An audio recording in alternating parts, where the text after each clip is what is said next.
In this problem, we have light that's passing through two slits and reaching a screen that is some distance away. I'm going to call that distance, the distance between the screen and the slits, L, which is given to us in the problem as being 37 centimeters. Now the light passing through these slits is going to create an interference pattern on the screen. So there are going to be points of constructive interference as well as points of destructive interference that we can see based on where the fringes are. And this diagram, this image on the right-hand side here, is supposed to be an image of what these fringes might look like. Now for any given fringe that we're looking at, I'm going to define x to be the vertical distance between the central point of the pattern and whichever fringe we're looking at. So that is going to be called x. And for that fringe, we're going to define theta to represent the angle that fringe is at from the center. Now this problem is asking us to do some analysis on these fringes, so recall that the formula for constructive interference states that d, the distance between the slits, multiplied by the sine of the angle theta, is equal to m, the order of whatever fringe we're looking at, multiplied by the wavelength of the light, lambda. Now we're not given much information about the angle theta, but what we can do is use the small angle approximation, which states that the sine of theta, for small values of theta, is approximately equal to the tangent of theta, which means the tangent of theta, remember, is equal to the opposite side of a right triangle divided by the adjacent side for whatever angle we're looking at, which is going to be x divided by L for us. So our formula for the constructive interference can be rewritten as d multiplied by x divided by L equals m lambda.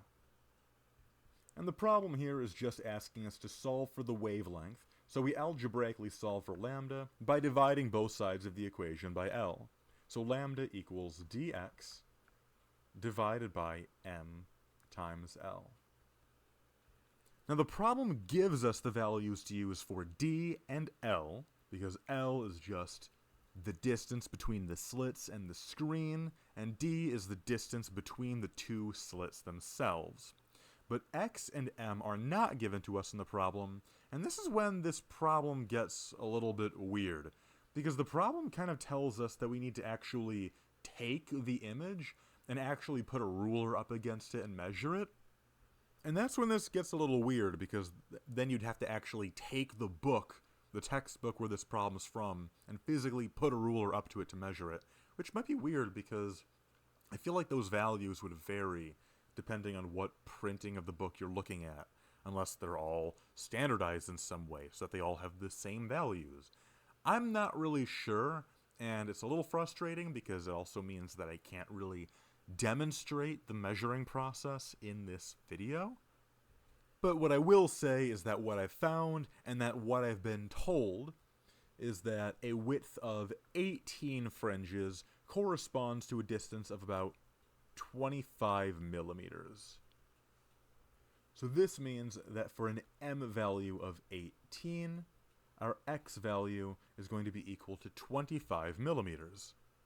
So we're just going to plug those values into this equation. So lambda equals d. That's given to us in the d is given to us in the problem as 0.17 millimeters. So that's 0.17 times 10 to the power of negative 3 meters, multiplied by x. So again, that's 25 millimeters. So again, 25 times 10 to the power of negative 3 meters, divided by an m value of 18, multiplied by an L value of 37 centimeters, or 0.37 meters. And if we put this into a calculator, then we find a value for lambda of about 6.4 times 10 to the power of negative 7 meters. So that is our value for lambda, and that is it for this problem. I hope this video helped you out. If it did, please consider subscribing, as that'll help me out in making more videos like this. If you have a request or a question, leave a comment down below, and I'll do my best to help you out as best as I can. That's all for now, and I hope you have a lovely day. Bye-bye.